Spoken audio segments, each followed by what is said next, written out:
Battersea Park is the best park in London. But have you ever wondered, what is this? Where does this go? And why is it so mysterious? Back in the 1840s, Battersea was rough. This area would have been a swamp surrounded by slums and factories. James Penthorne was commissioned to design a park to be paid for by new housing. Essentially what Battersea Power Station did just 150 years earlier. But why does that make it the best park in London? So aside from the fact they've opened up a new Sandero at the southeast corner, Battersea Park was designed to be a Victorian theme park, full of contrasts. These exotic plants would have been the first time Londoners had seen anything like it. And if you can see the way the plant life forms a sort of tunnel around me and then opens dramatically into these wide open spaces. This was cutting edge design.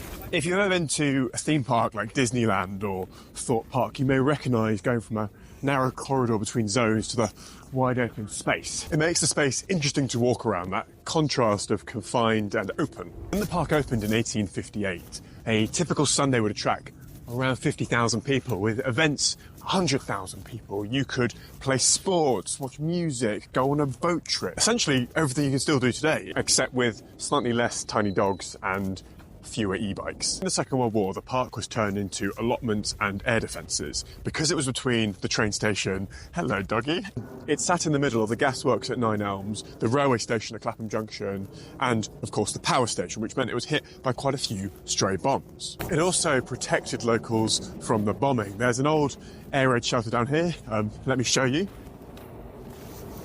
And barrage balloons would have flown overhead. These were designed to force enemy bombers to fly higher so they'd be less accurate. The park was restored after World War II and became a key part of the Festival of Britain. This was the Grand Vista. What was the festival? Well, it was designed to celebrate the future of Britain. It opened in 1951. The other key London site was on the South Bank. You can still see the Royal Festival Hall as remnants of that. The park had a roller coaster, a railway, an amphitheatre. It would have been fab, but then Church goes back into power in 52 and closes the entire thing down. Luckily, Battersea is left open to try and make some of the money back spent on it. Now, sadly, the park enters a period of decline, but there are a few bright spots. In 1985, Japanese Buddhists gift us the lovely Peace Pagoda to celebrate the end of World War II. But on the whole, the historic structures start to age. There isn't any love or funding to restore it. But by the 90s, the park was really struggling. No love or funding meant the Victorian features and work done in the 50s was decaying. The roller coaster was long closed and it was in a sorry state.